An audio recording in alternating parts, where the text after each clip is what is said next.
Ito, mula kay Melvs Castle mga kapatid. Iyak na China. Pinagbantaan daw ni Gibo. Ano to? Ayaw kong basahin yung title mga tol eh. Mamaya masabihan na naman tayo ng ano eh. Na tawag dito. Ano ba yun yung kay Ed Lingaw? Pero eto kasi, etong title na to mga tol. Ano to eh. Expression na to eh. Mismo ni Melvs Castle. Ayan o. So, bigyan na lang natin to ng reaction video and commentary mga tol. So etong gagawin natin mga kapatid, hindi tayo gagawa ng peking balita rito kasi hindi tayo nagbabalita. Nagbibigay tayo ng reaksyon sa mga balita. At syempre binibigyan din natin to ng personal expression, 'di ba? Personal commentary opinion mga tol. At kayo rin bilang isang manonood, pwede kayong magbigay ng inyong hinaing sa comment section sa ibaba. Alright, so wag na nating patagalin pa. Total, wala na rin naman tayong hinihintay na. Panoorin na natin to mga tol. Defense Secretary Gibo Teodoro at ilang mga senador nakaranas itaboy ng China. Pero walang paki dyan si Gibo Teodoro. Di rin alintana ng Defense Secretary kung atakihin sila ng China. Pero kung gagawin man to ng People's Liberation Army, talagang may dadanak daw na dugo. Di rin nababahala kung sakaling atakihin ng China ang Pag-asa Island. Puro sibilyang tao ang nandito. Walang bansa ang aatake sa walang kalaban-laban ng mga Pilipino. Ewan natin sa China. Pero dudugo ilong nila kung subukan nila. Sa tingin ko po safe sila eh. Because no right-thinking nation will attack civilians. Yun pala yung sinasabi rito sa title, dadanak ang dugo. Dudugo ang ilong nila, sabing ganon, ni Secretary Gibo. Dudugo ilong nila mga tol kung susubukan nila. Tingin ko po safe sila eh. Because no right-thinking nation will attack civilians. Kailangan po ng mga future generations ng Pilipino ang mga resources dito sa West Philippine Sea. Yes, yun ang lagi nating sinasabi mga tol kung bakit dapat ipaglaban natin to. 'Di ba? Hindi lang tayong mga Pilipino ngayon nabubuhay. Kasi alam naman natin mga tol, darating ang panahon, 'di ba? Lahat ng mga nabubuhay ngayon mga tol, lahat, 'di ba? Mapapalitan yan ng new generations. Pero ang Pilipinas, West Philippine Sea at ng iba pang mga resources dyan, mananatili yan ng panghabang panahon hanggat nandirito ang mundo at hindi pa hinuhukuman ng Diyos. 'Di ba? Mananatili yan dyan. Ito lang ang tanong, yung mga susunod na henerasyon sa atin may aabutan pa ba kung pababayaan yan ng ating kasalukuyang gobyerno? Kung halimbawa, isusuko na lang natin yan sa China na yan. Wala na ang Pilipinas dyan mga tol. Wala na mga mangingisdang pupunta dyan. 'Di ba? Kasi sa China na yan. 'Di ba? Yung mga isla dyan, para sa China na rin. Yung mga langis dyan, baka dinidrill na rin ng China. Tayo, wala, naiwan tayo. Napag-iwanan na talaga. Kasi mga tol, yung mga langis na nandiyan dyan, makakatulong din sana yan para guminhawa ang ekonomiya ng Pilipinas eh. Hanggat di natin nadidrill yan mga tol, 'di ba?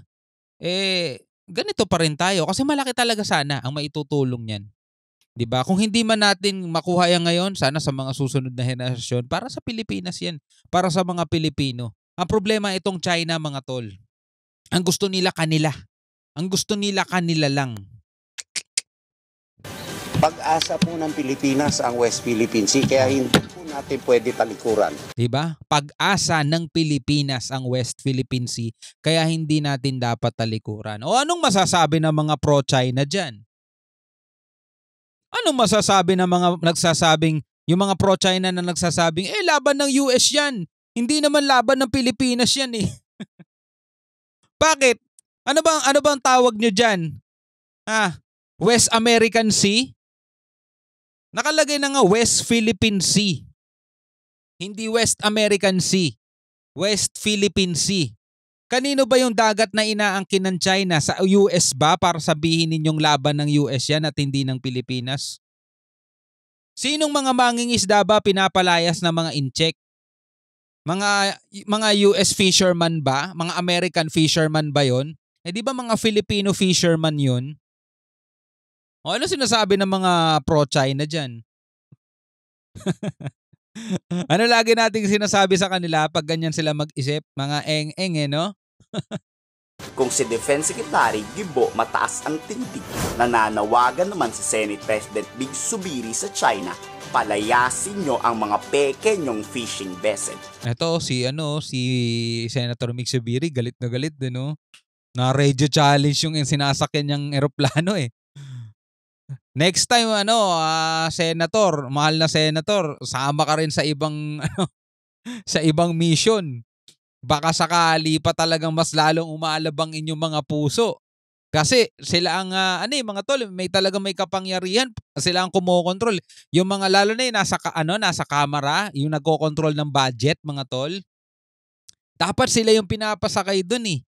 Para talagang mas lalo nilang i-push. Ay, lahat ng budget natin, bigay na natin para para maipagtanggol ng PCG natin ng ating karagatan, para maipagtanggol natin ng ating karagatan. Bumili na tayo ng submarine, bumili na tayo ng mga kaukulang kagamitan. 'Di ba? Dapat kasi noon pa talaga 'yon, paunti-unti. Maiipon, ma-accumulate lahat 'di ba? Ang problema wala eh. Tulad nga sabi ko nung nakaraan sa reaction video natin, hindi naman nagbago yung structure ng Pilipinas panahon pa nila Magellan.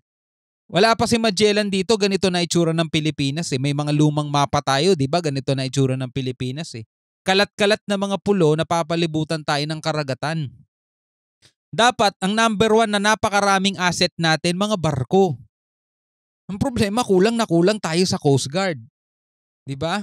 Kaya minsan may nakakapasok ng barko ng China dito sa kabilang bahagi, sa east, sa Philippine Rice, may nakakapasok na barko ng China doon.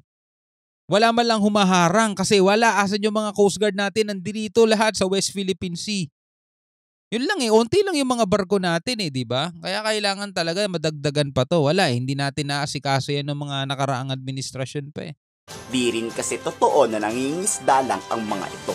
Exclusive economic zone to ng Pilipinas at eksklusibo lang to para sa mga Pilipino. Correct. Di para sa mga Chinese. Correct. Hindi po namin may verbal warnings po, verbal challenges ang binibigay ng nakakaalarma na verbal challenges ng Chinese Navy sa aming eroplano.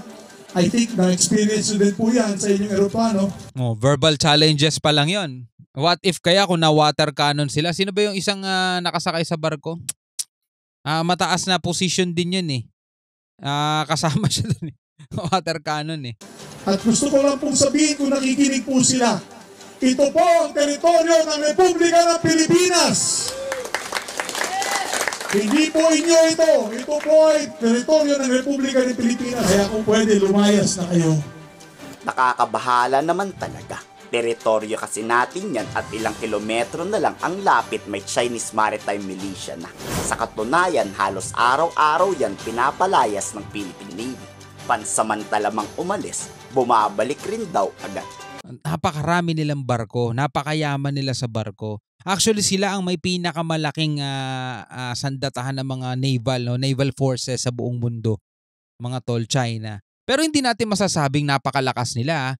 Magkaiba kasi yung quality at quantity. Alam naman natin kapag made in China, di ba? Baka puro lang sila quantity. Napakarami nga nilang barko pero made in China. Alam niyo na. Ng Philippine Navy. Pansamantala mang umalis, bumabalik rin daw agad. Ayun, nagsawa rin ang Philippine Navy na paalisin. Sa totoo pa niyan, nabawasan daw yan. Hindi naman po sila masyadong lumalapit kasi nakastay lang po sila doon sa isang area. In case na kailangan namin lumikas, tinikas po talaga kami. Dati po mas marami kaysa ngayon. Talaga mas Opo. hindi na ngayon? Opo, mas mati na ngayon. Dati po kasi ikot talaga siya dito sa buong isla eh.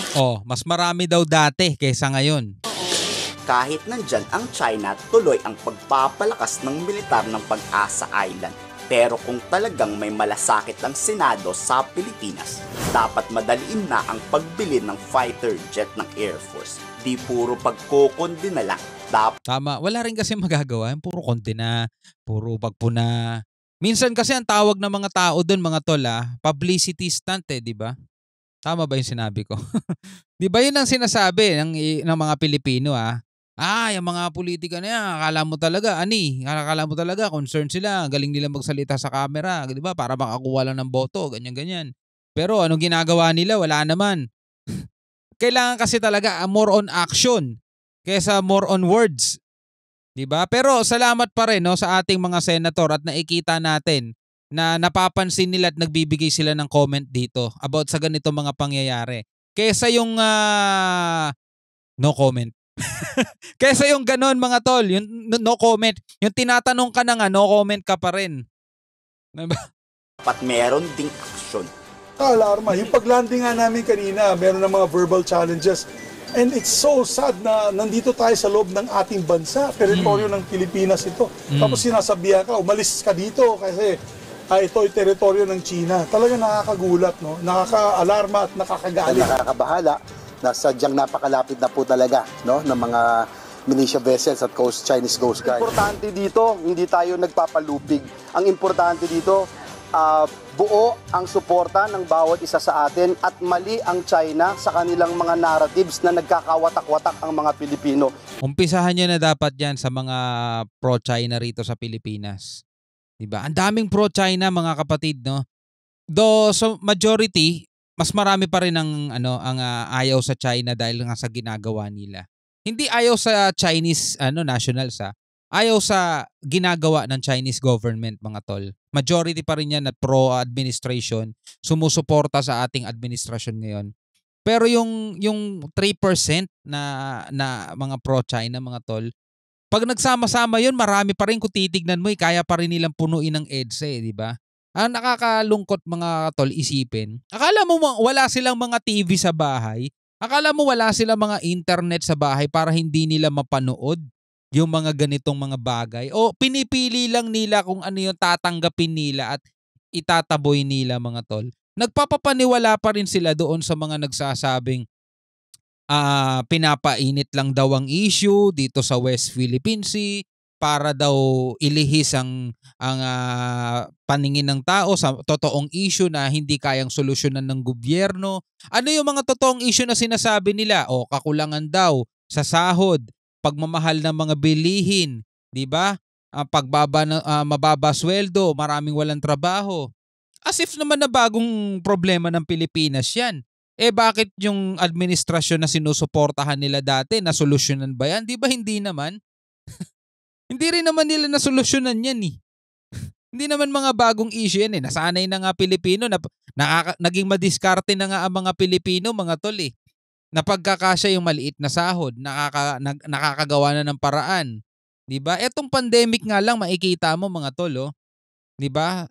Sa kabila ng maraming nawalan ng trabaho, maraming nagsarang negosyo, pero makikita mo napakaraming mga Pilipino ang umunlad pa lalo ang buhay.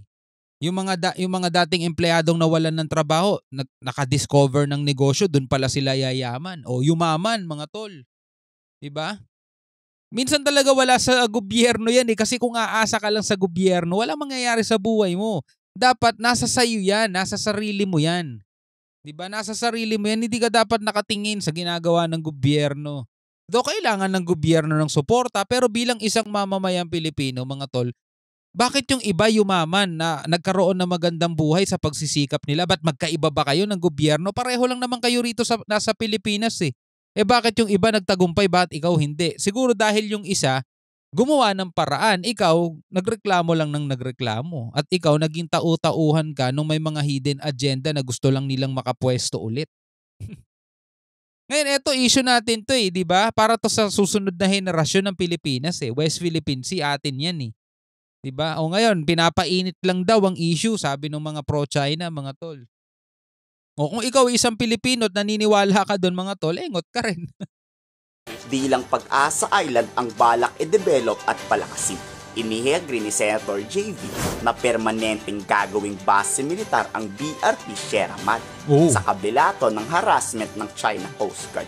Magsisilbi tong first line of defense ng ating bansa kung sakaling atakihin man tayo ng China. BRP Sierra Madre? Lapit na rin gumuho yun pag hindi pa talaga naayos eh. So I think moving forward, we just have to assert our sovereignty and our territory in that area. BRP Sierra Madre has to be upgraded and has to be converted into a full-time, full-scale base, no, that would serve. Patagal na nating narinig yan eh, last year pa eh. Di ba yung sinasabi ni Senator Cheese. Asa na? Dapat ginagawa na nila ng paraan yun. Di ba? Wala eh. Tulad nga nung sabi natin kanina, dapat mga tol, hindi lang dapat sa salita. Dapat makita natin yung aksyon. As our checkpoint, as our lookout, and also as marker of our territory. It should be upgraded already by this time. Lugi man tayo pag nagkagera, ang mahalaga lumaban tayo sa abot ng ating makakaya. Kayo, pabor ba kayong gawing base militar ang ilang isla sa West Philippine Sea? Oo naman. I-komento sa baba ang... Diba? Oo naman. Kailangan natin yun mga tol eh. Diba? Kailangan natin yun eh.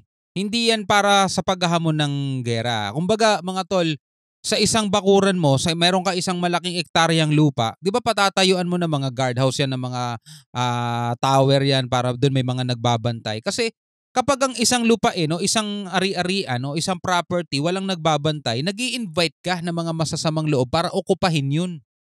At para kunin kung ano man yung mga mahalagang bagay na nasa loob nun. So ganun din dito sa West Philippine Sea. Alam naman natin kung gaano kayaman ng West Philippine Sea.